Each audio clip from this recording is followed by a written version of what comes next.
Okay guys, it's your boy Prosper FX again, back again with another video. Yeah, I just wanna let you know guys, I just wanna tell you guys my journey about prop firms, my journey where I'm at now at my forex trading journey. Yes, I started around late 2023, I think so. No, yeah, mid 2023. That was when I started. That was when I heard of forex trading. That was when I really heard of forex trading. Back then, I was working on a 9 to 5. Yes, I think I was working on a petrol station back then. So back then, I was living with my parents. So around 2 months or 3 months in, back then, funds was not really a problem for me back then. I was able to get consumer trader accounts. I bought two consumer trader accounts. I bought two 5k consumer trader accounts. When I bought those accounts lasted me about, I didn't know what I was doing back then. I didn't know nothing. I did not know nothing. I didn't know what was currency pairs. No, I know what was currency pairs though, but all what I knew back then was just support and resistance. Support and resistance. Once price gets to support, you buy. Once price gets to resistance, you sell. I didn't know market structure. I didn't know price action, things like that. So that account, I think I traded that account for about six months. I think so. For 6 months I was just going back and forth. I wasn't learning anything. I wasn't really learning anything. So it was when I left my dad's house around when I left my father's house around I think it was, yes, mid 2024 or late 2024 when I went to stay with my mom. Yes, that was when I really started diving in. Then that was when I really started making some progress. That was when I've already learned about price action then though, but that was when I really started making some progress psychologically and technically. I started learning about myself, learn more about myself, learn how to become patient, learn how to become disciplined. Then that was around December 2024. Then I bought my third account. I bought that account on 5k, same thing, same amount. When I bought that account for about 1 month. I wasn't making any progress. I'll just break even. I'll lose.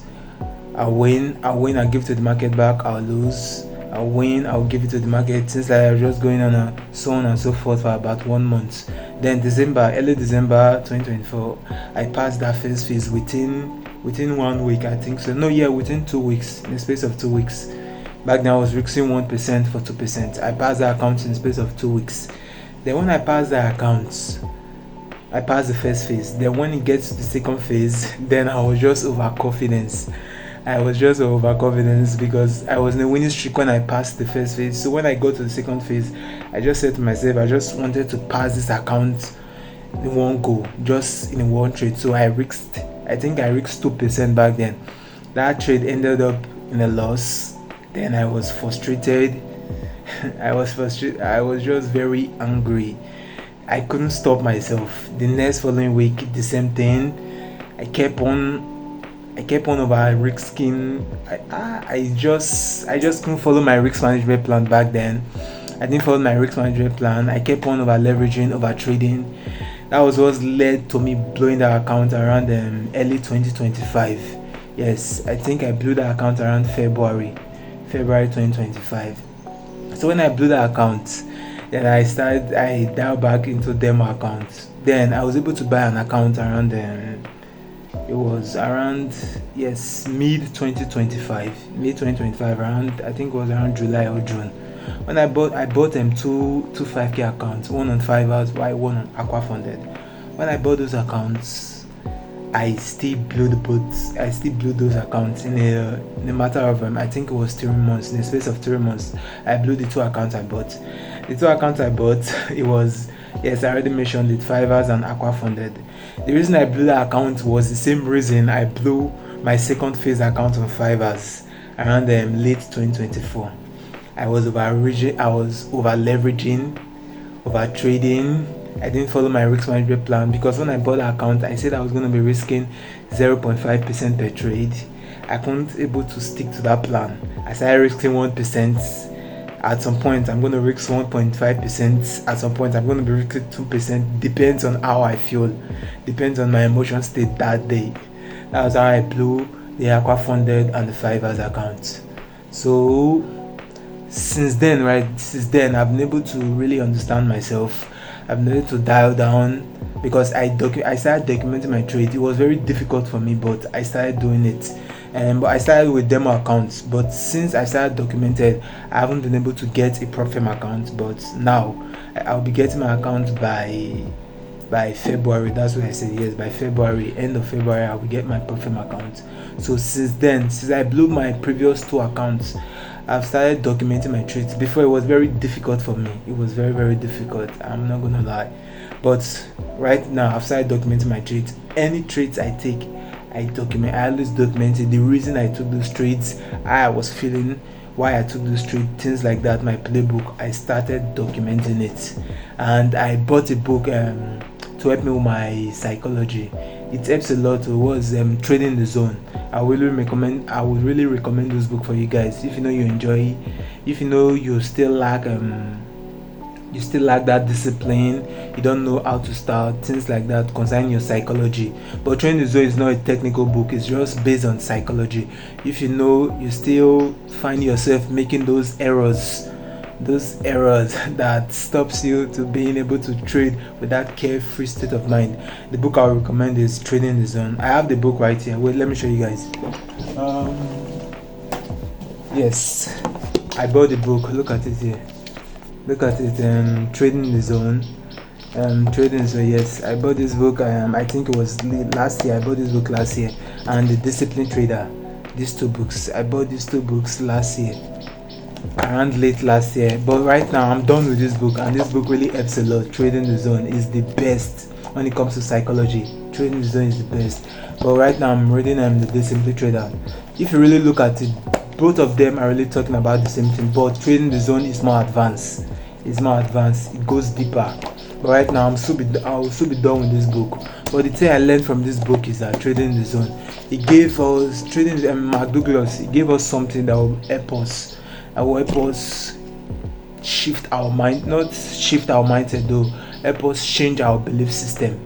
It will help us change our belief system. He called it the 5 fundamental truths of trading and the 7 principles of consistency. Yes, the 7 principles of consistent success. Those are the things he mentioned in this book. He said once you are about to trade, recite those things to yourself, or if you have a flashcard, just add it to your desktop or your trading decks, things like something like that. Once you're about to start your trading session, you recite those things to yourself. The 5 fundamental truths. One goes like, anything can happen. I don't need to know what's going to happen next in order to make money. There is a random distribution between wins and losses for any given set of variables that defines an edge. An edge is nothing more than an indication of a higher probability of one thing happening over another. Every moment in the market is unique. That's the 5 fundamental truths of trading. Why the 7 principles of consistent success? The one is, I objectively identify my edge. That's number 1. Why the number 2 is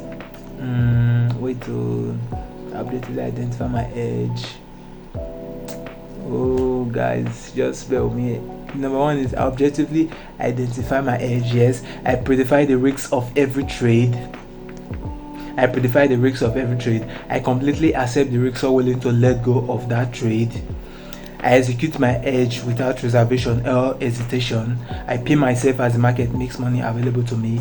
I continually monitor my susceptibility for making errors. Or if you don't know the meaning of that susceptibility, it means invulnerability. That is, I continue monitor my vulnerability for making errors. Why the 7th is that I understand the absolute necessity of these principles of consistent success, and therefore I never violate them. That's the things I learned from this book, and it really helps a lot, especially that 5 fundamental truths. Anything can happen. We don't need to know what's going to happen next in order to make money. That second one, we don't need to know what's going to happen next in order to make money. That's just the key, guys. We absolutely don't need to know what's going to happen next. We don't need to know shit. Stop using the word anytime you're making your analysis. Stop using the word I know this, I know that, because it's not good for our mental health. Just use words like there's an high probability of this happening, there's an high probability of that happening, things like that. Because that's the right word to use. Once you start using the words I know, it's not good. It's not going to end well. It's not good for your mental health. That's just it for now, guys. That's just what I learned from this book. And that's just my journey about trading. I said I was going to be getting my account on February. Yes, I'm going to be getting my account on February, my Profim account. Yes, once I get my account, I'm going to start posting my trades and everything. I'm going to be very transparent, guys. You're going to enjoy this. You're going to enjoy this journey, guys. That's it for now, guys. If you know you enjoy content like this, please do me a favor and like and comment and subscribe to this channel, please. Let's get to 100 subscribers. That's it for now, guys. Peace.